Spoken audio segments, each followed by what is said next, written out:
It's Nolan. Now, before we get started, make sure y'all hitting that like button. Make sure y'all sharing it on your respective platforms. Let somebody know what we're doing today. Now, let's get into the show. If it's money on the line, I'ma get it, baby. J Nolan, boy. Game point on the line, I'ma hit it, baby. Fresh and local, man. Yeah. When it's time for me to shine, pay attention, baby. Rex and I be on the board. That's how I'm living. That's how I'm living. That's how I'm living. Yeah, ain't nothing better than rocking the Cudi sweater to lunch. Doing whatever it take to get at this cheddar and lump. Set the endeavor, I'm ready, my faith is set to the sun. With so much drama, I'm contemplating to get me a gun. Hope I don't use it, don't stop the movement. Just rock the music, if I'm locked inside, just plot the rubric. That prosecution ain't gon' stop me, you're my mama pride. The Constitution brought them tears into my partner's eyes. I prophesize like Confucius, execution, the wordplay sickin'. No, I ain't rhyming for no first place ribbon. This ain't my first take. I'm hungry like my first plate given, so get yours. Cause I'm piss poor, pushing these limits like brick bras. Homie, legit bars, never flip raw ever. I just spit bars, clever, rap my click across the measure. Stand firm like Omega, wildin' for that respect. I'd rather you see my heart than some diamonds around my neck. Blah. If it's money on the line, I'ma get it, baby. Game point on the line, I'ma hit it, baby. When it's time for me to shine, pay attention, baby. Keep turning where you at. That's how I'm living. That's how I'm living. That's how I'm living. Let's get this paper, boy. What's going on, beautiful people? It's the kid J Nolan here. Welcome back to another episode of Inside the Industry, number one source for music, entertainment, commentary, and breakdowns. Hope everybody's doing well out there this evening. Today, we're going to be getting into this whole Jim Jones, Kid Cudi ordeal that's going on, all right?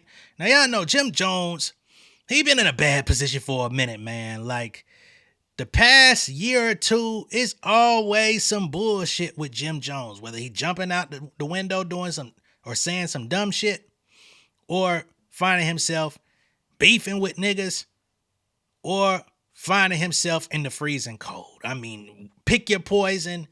Jim Jones got it for you. You know what I mean? So now, he's found himself on the No Rap Cap podcast, where he is claiming that he is responsible for Kid Cudi blowing up as an artist. So we're going to take this back to, shit, what year are we talking about here? 2009? 2008 to be specific, all right? I was close, though. All right, so this is like the beginning of the blog era. This is when the blogs was just kind of bubbling. College students was really getting involved. You had all of these different streetwear brands that was getting involved with hip hop. You had the 10 Deeps of the world getting their feet wet. The Hundreds getting their feet wet, you know what I mean? Hype Beast was just coming on the scene with the sneakers and all that shit. Kanye to the website came a little later. You know, this is that era. Message boards, how artists were getting discovered online. It was way more condensed back then, you know what I mean? And it was ran by real people. It wasn't people that were brought to you by the industry. It was real life people that were either in the music industry, aspiring to be in the music industry, like I said, college people, and music fans that were genuinely consuming music, downloading large ass files, not streaming. You get what I'm saying? This is like a trip down memory lane into a better time in music. I got to be honest. This is around the time I was really starting to push my shit out there. So you get Kid Cudi, who, of course, I believe he was working at Bape at the time. And Jim Jones alleges that he had met Kid Cudi, or some guys that had directed a music video for Kid Cudi more specifically. And they wanted to shoot a video for Jim Jones. And when he asked them, you know, let me see some of y'all work, they showed him the Day and Night music video for Kid Cudi, right? And that was basically their calling card to say, hey, we actually have catalog, or we've done something. We would like to expand on that with you. So he says, send me the track. I'm going to remix it, and y'all can shoot the video for that. Cause I fuck with the song, blase blah. And he's claiming that he got the song so popping on his remix that Kid Cudi then became somebody of note to look for in the music industry, record deal, the whole nine, right? Of course, he ends up signing with Kanye, Good Music, and honestly, I would think, because wasn't 808s and Heartbreaks that same year? So, you know. And I'm talking about the release of the album. Maybe I'm off. Let me see. No, I am right. According to Wikipedia, the album was released on November 24th, 2008. Okay? Which Kid Cudi had a very heavy hand contributing to. So, I don't think Jim Jones was responsible for that. But, you know, hey. So he's taking credit for Kid Cudi's success. Kid Cudi came out, said, nigga, all love and respect to Jim Jones. We fuck with him. But nigga, cut it out. Ain't no fucking way. Jim Jones comes out, tries to double down, and says, well, I had your shit popping in New York City, and since you ain't from here, you wouldn't understand it, but I did. It's 50 states. But he believes his remix getting played on New York radio is what cemented Kid Cudi's stardom. Okay? So let's go ahead and pull up the video of Jim Jones making this allegation, this wild allegation. We're going to get to Kid Cudi's video and go from there, all right? Nigga remix this right here. Night in, what it was, Day and Night? That was one of the biggest. Nigga, you remixed that. I said, I didn't know that shit. That's how y'all know Kid Cudi. You would have never known Kid Cudi if I didn't remix the record in New York City. I made that the biggest record in New York City. It wasn't Kid Cudi. Nobody knew who Kid Cudi was. Kid Cudi became about because he had video directors that I wanted them to do a video, and I asked them to show me a video they did before, and they showed me this kid on top of a roof with a record called Day and Night. Right. He worked in the store under the label. It was nobody. I was like, oh, yo, did this? I said, I like the record. Get the beat of the record, I want to do a remix. If you give me the beat of the record, I'll let y'all shoot my video. These kids was trying to shoot a video for free for me. Oh. Like, I got the beat. I told them they went crazy, you wanted to do it. I got the beat. I shot the video to the beat, and I never even put the shit out. They put it up on YouTube. They ripped it off of YouTube, and it became the biggest record in New York City. And that's how Kid Cudi became an artist. They ended up giving him a big deal off of Jim Jones' back. If I'm lying, I'm fine. What you mean how he became an artist? Nigga was an artist before he ever encountered you. You know, this is why you got to be very careful about how you speak on other people's stories. You know what I'm saying? Because one thing is true. Jim Jones was the bigger artist at that particular time, coming off of Ballin', coming off of Dipset, coming off of, all that shit that they had going on. Kid Cudi's just coming in, getting his first hit, getting his first, internet hit, really. But it ended up becoming a global hit. I would even endeavor to say Day and Night is probably a bigger record than anything Jim Jones has ever put out in the entirety of his career. So to say you helped him become an artist because you jumped on a remix is kind of crazy. But nonetheless, that's his purview of the situation. Kid Cudi came out and said, dog, cut it out. Okay? Oh, man. So starting my day and, I see something online that I have to address, right? So Jim Jones, first off, we love Jim Jones, right? Like, I grew up on Jimmy. Like, he's the homie. I met him when I was coming up. He was cool, right? Jimmy, I'm going to address you directly, my nigga. You talking about how you are responsible for my success is a lie. You need to stop lying to people. You get on your little podcast and you start gossiping and talking shit, and everybody on your podcast don't know the truth. So they're all agreeing with you. But if you look under the comments under that post, you'll see people are letting you know what time it is. This is part one. I got more to say. Day and Night was already a hit record before you touched it, my nigga. I put it on my MySpace, it blew up. okay? I had an entire mixtape. I was on my way. Motown was courting me.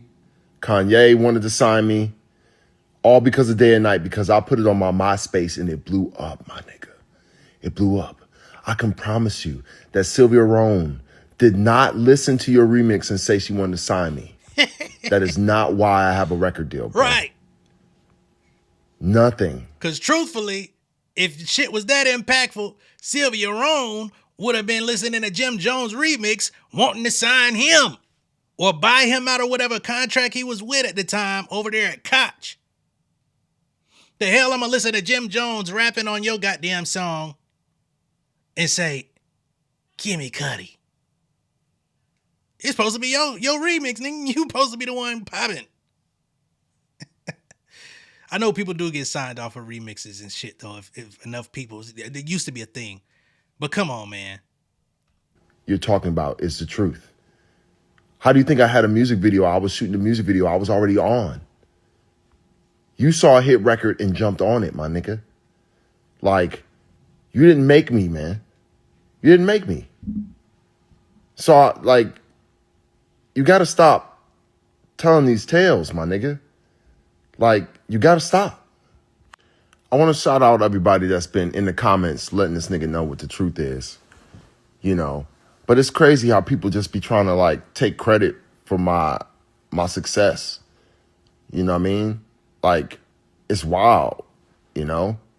Like, and I like Jimmy, man. It kind of breaks my heart to hear him on here trying to take credit for something that he's not a part of. You know what I mean? You jumped on my shit. I didn't ask you to do that, you know? And granted, they played it on Hot 97 every day, and it was a thing on Hot 97 on the radio. But I was an international artist from jump. Right. Like, I had the world, my nigga. Like, I don't understand. Those are facts. I got to interject here because some people seem to look at Kid Cudi from the gaze of a rapper. I wouldn't even really consider him a rapper, but he comes from hip hop stock. You know what I mean? His prototype is based and rooted in hip hop, but he went on to do some whole other shit with his platform. You know what I'm saying? It's an extension of hip hop, but it damn sure ain't like rap music, right? So we can't look at him in that lens. Hot 97, that's dope. But Day and Night was getting played on pop radio, dog. Like, what you talking about some Hot 97? This is where people tend to believe that whatever's going on in their locale is somehow like the end all be all of what's going on. You know what I mean? Like, if I were to spew some rhetoric like that, I would be like, man, Day and Night wasn't even playing on Atlanta radio at the time, which would be a lie because it was. But let's say it was getting less play than who the fuck was out? Jeezy. You know what I mean? Kanye, 50. Them type niggas. Jay-Z, like his shit wasn't playing at the same rate on hip hop radio. So it's like, man, I wasn't hearing that shit, man. That shit wasn't even popping like that. And then you go look at everybody that nigga impacted, and then you see what kind of plaques that nigga got. Excuse me, in the background, that shit say 500 million, don't it? God damn. I'm not even a Kid Cudi fan, but for me to act like that nigga wasn't shit because I wasn't a part of his fandom at the time would be asinine. I really don't understand, but I'm going to address this now. You know what I'm saying? Like, no more tales, my nigga. You ain't had nothing to do with this. So yeah, man, just wanted to address that. You know,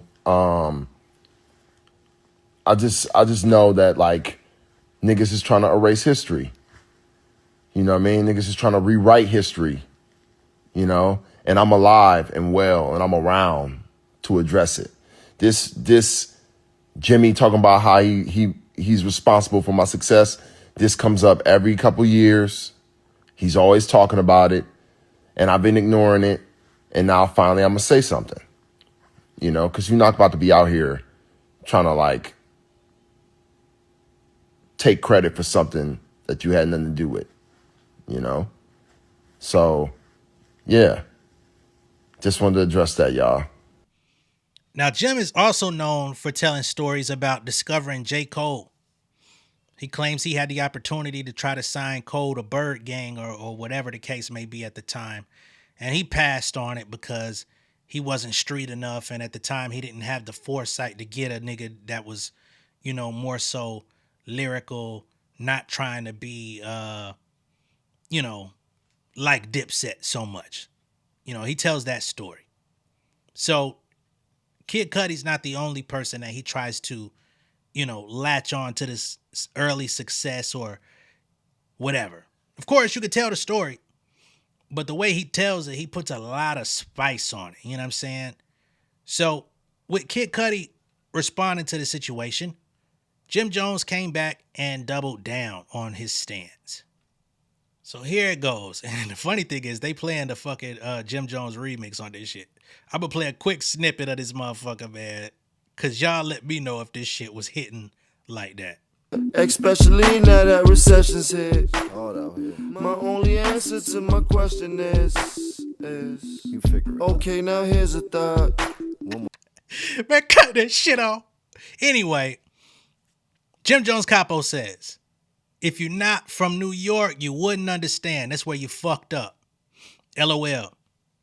Just a fact check. I love Cudi also, but when this dropped, no one ever heard of you. It wasn't played on the radio or any BET, MTV. It wasn't on mixtapes. You wasn't hot in New York streets as the new rapper. I could say that because I remember how I end up even doing a freestyle to your record at the time, which is still a New York classic to this day. Again, Cudi had his own mixtape that was popping on the internet. He didn't need to be on no motherfucking DJ Clue, DJ Big Mike mixtapes like the rest of you niggas. Because he was not going in the same direction as the rest of you niggas. You tell me where some of them Big Mike freestyle ass niggas went. And they went hard. No diss. You know what I mean? But to say he wasn't on any BET, MTV would be a lie. His video actually was very rampant on BET, MTV. You know what I'm saying? Like, what are we talking about, bro? This is like the era of fucking I Love College, Asher Roth, and all that stupid shit. You know what I mean? Kid Cudi was definitely in that conversation. This is the same time that the fucking cool kids was, I'm Mikey, I rock, hey, I'm Mikey, I rock. Definitely on MTV, nigga. MTV2, MTV, this is before MTV Jams. You know, they had the fucking college channel and all that shit going on. Like, what are we talking about, bruh? Anyway, he claims nobody knew this song. He says, you didn't have a deal yet at all when I did this freestyle. I remember your video was shot by my intern, and only reason I let him shoot this video was because I asked him to show me what work he's done. That part, I believe, is true. However, your video came out in October of 2008. It's in the corner here, October 2008. 808s and Heartbreak, which was primarily written by Kid Cudi, came out the very next month. So to act like he wasn't doing shit, nobody knew who he was by the time you jumped on it, is an absolute fucking lie. He just wasn't on your radar because he was blowing up off of the internet. A lot of y'all niggas in the industry were not giving validity to internet artists at the time, regardless of what they had going on, because y'all weren't eager for them to replace y'all ass, which eventually happened. Okay? He says, he showed me this video they did for you. I told him if he get me the beat, I would let him shoot the video to the freestyle. I would do the beat. Yeah, that makes sense. This wasn't a feature, LOL. Your record never got played on Hot 97 at all before that. There was no IG, Nothing like that. And in 2008, I was pretty hot outside. Two things can be very true, Jim Jones. But Kid Cudi was not in your market, brother. So hot that I only did the video, never put out audio. They ripped the audio from the video on YouTube and played on Hot 97 as a new Jim Jones record. End up on all the countdowns. Naturally, you became hot in the industry, and DJ A-Track, I believe, signed you. You said that nigga name all fucked up. DJ A-Track, that's Fool's Gold. Only problem with that, Jim Jones, is Fool's Gold Records has Kid Cudi Maui Wowie live on their YouTube channel in April of that year. Damn near 6 months before you jumped on his remix, he was already signed to DJ A-Track. I believe DJ A-Track was a part of the damn mixtape. This is the mixtape, by the way, A Kid Named Cudi. Kid Cudi, A Plain Pat and Email production. Plain Pat is a DJ who was very closely associated with Kanye. You know what I'm saying? Did a good bit of Plain Pat, what up? Iconic drop from Ye. Email was out here making beats for all types of niggas in the music industry. I think he may have even produced some shit for Jim Jones during this time period.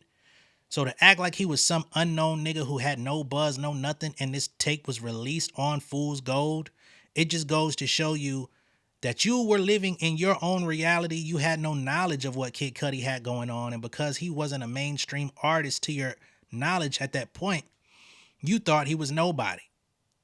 But you're telling the story inaccurately. Not to mention, Cudi is not even from New York, so although he moved to New York to get popping, he ended up being embraced by other motherfuckers. Like, come on, man. Jim Jones continues.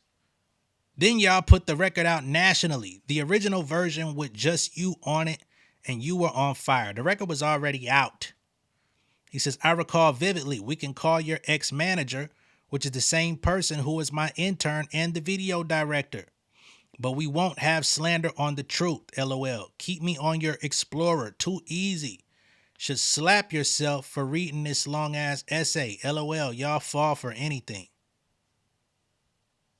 What you mean y'all fall for anything? Sounds to me like you know your ass was lying. This the same shit you was doing with Nas, trolling on the internet. I'm better than Nas. Name 5 songs for Nas. I got more hits than Nas. Then when niggas call you out and put your song for song lineup against Nas, your shit paled in comparison and you say, shit, hey, I'm viral, baby. You know how we do. No.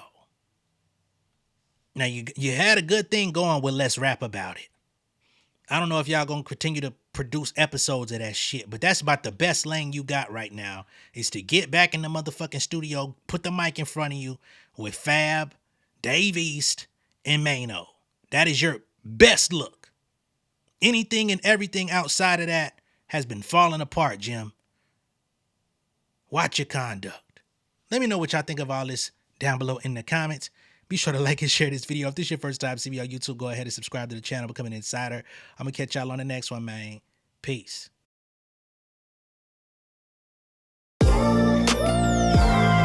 Yeah, family over fame in this bitch, yeah. The glory of living righteous is setting in. My street knowledge and education's a perfect blend. Young mogul, independent, I've been setting trends. The first one from my family to be faithfully wed.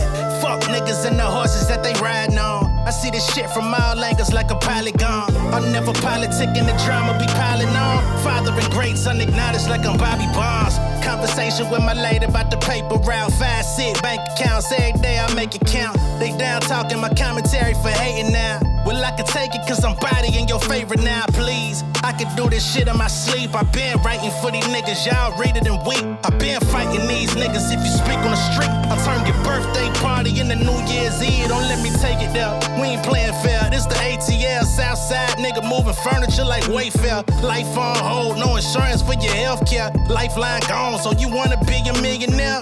Well, let me tell you about this world I built. The women I dodged, the niggas that I read for filth. The sympathy calls, consulting for the stacks I built. I had to